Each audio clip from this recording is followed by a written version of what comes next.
आलं आता समाधानकारक बजेट असं वाटतंय तुम्हाला? असं आहे की मी महाराष्ट्राच्या विधानसभा, देशाची लोकसभा, राज्यसभा या सगळ्या संस्थांच्या मध्ये गेले 58 वर्ष सभासद आहे. आणि या 58 वर्षामध्ये अंदाजपत्रक ज्या दिवशी असेल त्या दिवशी माझी गैरहजेरी कधी झालेली नव्हती. पण दुर्दैवानं हा एक कौटुंबिक आघात झाला आणि त्यामुळं मी दिल्लीला आजपर्यंत जाऊ शकलो नाही. त्यामुळं सभागृहात जाऊन अंदाजपत्रक ऐकणं ही संधी मला यावेळी घेता आली नाही. पण जे काही वाचलं त्याच्यामध्ये 2-3 गोष्टी दिसतात. एक अंदाजपत्रकाच्या दृष्टीनं शक्यतो नवीन कर किंवा तत्सम सामान्य माणसाला जास्त होतील अशा प्रकारच्या गोष्टी जाणीवपूर्वक चाललेल्या आहेत. ही एका प्रकारे समाधानाची गोष्ट आहे. पण या अंदाजपत्रकामधून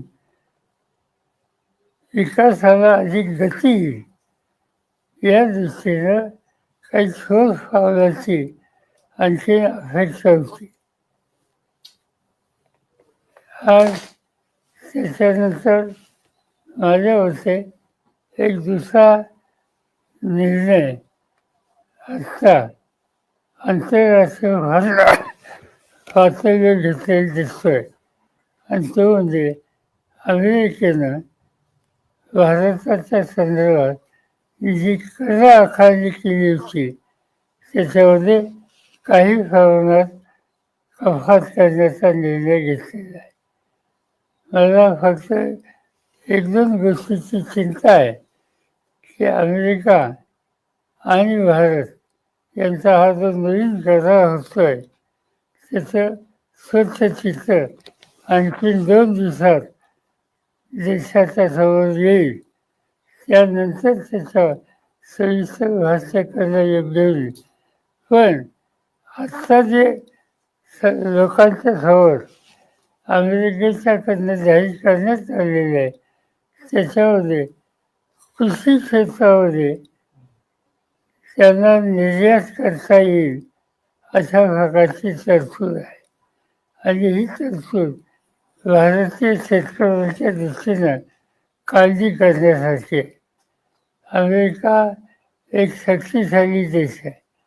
आर्थिक ताकद त्यांची जास्त आहे आणि त्यामुळे त्यांनी एखाद्या महत्त्वाच्या उत्पादन वस्तूंची निर्यात अनेक देशामध्ये करायला सुरुवात केली तर त्याचा परिणाम त्या देशाच्या त्या मालावर विपरीत परिणाम होतो आणि ती स्थिती भारतीय शेतीच्या बाबतीत येऊ नये अशी अपेक्षा माझ्यासारख्याची आहे. साहेब, एकंदरीत अजितदादांची दुर्दैवी घटना घडल्यानंतर राजकीय घडामोडींना वेग आलेला आहे.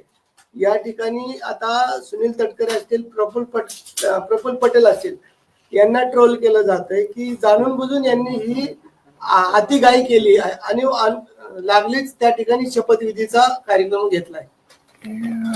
मला काही त्याचा भाष्य करायचं अजितदादांचं स्मारक होतंय बारामतीमध्ये. आपण जागेची पाहणी देखील त्या ठिकाणी केली.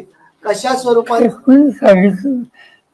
मी आता पेपरमध्ये वाचलं की आम्ही तिथे स्मारक करतो वगैरे वगैरे. ही गोष्ट मला माहिती आहे. या संस्थेच्या जागेची चर्चा काही लोकांनी केलेली त्याच्याबद्दल त्या संस्थेचा अध्यक्ष मी आहे आणि त्यामुळे कमीत कमी मला तर ठाऊक असलं पाहिजे. असा काही तिथं आम्ही त्या संबंधीचं चर्चाही केलेली आहे. त्याच्या संबंधीचं काय करायचं आणि सगळे लोक एकत्र बसून कसं करायचं त्याचा विचार करू. पण ते नसताना, त्याच्यावर त्यांची चर्चा झाली नसताना त्याचं आज हे भाष्य करणं योग्य नाही. साहेब, आपण स्टेटमेंट दिल्यानंतर विलिनीकरणाच्या मुद्द्यासंदर्भात जी चर्चा झाली आणि त्यानंतर मुख्यमंत्र्यांनी त्यामध्ये उडी घेतली. म्हणले जर विलिनीकरणाचा मुद्दा असता तर अजितदादांनी मला या संदर्भात कल्पना दिली असती, आणि जर विलिनीकरणाचा मुद्दा होता तर पवार साहेब एनडीए सोबत येणार होते का? त्यांना हा माझा उल्लेख करण्याचा काय अधिकार समजलं. या सगळ्या चर्चेत ते कुठच नव्हते, त्यामुळे त्यांना भाष्य करायचा काय अधिकार माहिती. पवार साहब, यही सवाल जो है हिंदी में है, मर्जर को लेके, विलय को लेके लगातार बात चल रही थी आप लोगों के बीच में, और अब जो की दुखद घटना हुई है। बिल्कुल नहीं, आप कहते हो गलत है, ऐसी बात कुछ नहीं थी. हमारे साथी जयंत साथी और अजीत दादा कुछ इशू पर वार्ता करते थे, इससे ज्यादा कुछ नहीं. नाही, प्रफुल्ल पटेल काल असं म्हणाले सर की या सगळ्या प्रकरणात जिल्हा परिषद आणि पंचायत समितीत एकत्र लढण्याबाबत चर्चा होती, विलिनीकरणाबाबत अशी काही चर्चा नव्हती. मला माहिती नाही, त्यांनाच विचारावं. साहेब, एकत्रीकरणाबाबत काय चर्चा आता पुढे होणार आहे का, किंवा ही सगळी घटना घडल्यानंतर आता सगळ्यांचं लक्ष दोन्ही राष्ट्रवादी एकत्र होणार का याकडेच आहे? असं आहे की आम्हाला लोकांच्या समोर सुद्धा संकट आहे, त्यातनं परस्परांना धीर देणं आणि पुढे कसं राहायचं याचं आमचं लक्ष आहे. राजकीय निर्णयाच्या संबंधी आम्ही कोणाशी चर्चा करत नाही. साहेब, सुनेत्रा वहिनींचा शपथविधी झाला, त्या संदर्भात आपल्याला सध्या परिस्थितीत काय भावना आहे? कारण ज्या दिवशी शपथविधीला आनंद आहे, संधी दिली आनंद आहे. सर, अरविंद सावंत यांनी एक प्रस्ताव या अधिवेशनात हे मुद्दा मांडला की या अजित पवारांच्या अपघात प्रकरणी सगळी स्वतंत्र कोर्टामार्फत चौकशी व्हावी, आणि काल संजय राऊत देखील असं म्हणाले की या सगळ्या प्रकरणाची चौकशी झाली पाहिजे, या सगळ्या सीबीआय मार्फत चौकशी व्हावी असं त्यांनी संजय राऊत म्हणाले. साहेब, अजित पवारांच्या अपघाताबाबत अनेक प्रश्नचिन्ह उपस्थित केले जातात, अनेक शंका उपस्थित केल्या जातात, या संदर्भात तुम्हाला काय वाटतं? याच्या संबंधी आज सुरुवातीला बोललोय, पुन्हा काय सांगायचं. सांगितलं की एवढी तर सरकार घेणारे लोकांनी माझ्याकडे ऑथेंटिक काही माहिती नाही. तो जिस दिन ये घटना हुई थी उस दिन आपने कहा था कि इस पे राजनीति ना की जाए, उसके बावजूद जो है इस पे राजनीति की गई है. राहुल गांधी लोकसभेत बोलत असताना नरवरे यांचा पुस्तकाचा संदर्भ दिला आणि मोठा गदारोळ झाला चीन संदर्भात, त्या संदर्भात काय सांगा? माझ्या मते नरवणे हे देशाचा राष्ट्रप्रमुख होते. त्यांनी काही लिखाण केलं असेल आणि त्याचा उल्लेख करण्यामध्ये विरोधी पक्ष नेता करत असेल तर तो त्याचा अधिकार आहे, ती संधी द्यायला हवी होती. आज कारण नसताना देशामध्ये एक असं संशयाचं वातावरण तयार होण्याची शक्यता दाखवत आहे की लष्कर प्रमुखांनी काहीतरी लिहून ठेवलेलं आहे, याचा अर्थ काहीतरी चिंतेची स्थिती आहे. याची चर्चा झाली असती तर लोकांना वास्तवचित्र कळलं. साहेब, मुंबईमध्ये आपण गेल्यानंतर गौतम अदानींनी आपली भेट घेतली होती, सांत्वनपर भेट. गौतम अदानींनी आपली भेट घेतली होती आणि या भेटीकडे संपूर्ण राज्याचंच लक्ष लागलं होतं. काय चर्चा झाली सांत्वन भेटीमध्ये?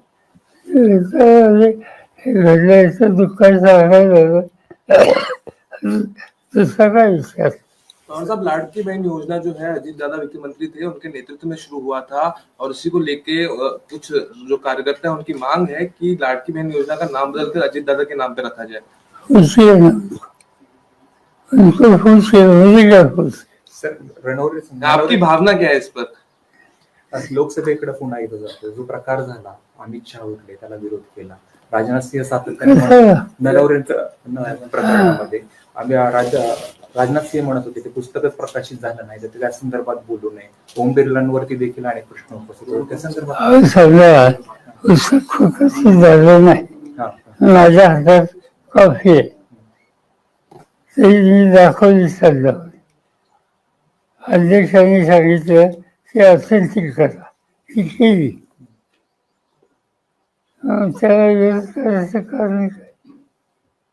सर हाच हिंदीमध्ये सांगा. हिंदीमध्ये हे कोणी बोलणे की ज्यादा आवश्यकता नाही. Sir India US trade deal को लेकर राहुल गांधी ने कई सवाल उपस्थित किए. उन्होंने कहा कि पीएम मोदी पर अमेरिका की तरफ से बहुत दबाव है. ये दबाव था या नहीं ये मुझे मालूम नहीं, मगर इससे कुछ अच्छी बात है, कुछ कमियाँ है.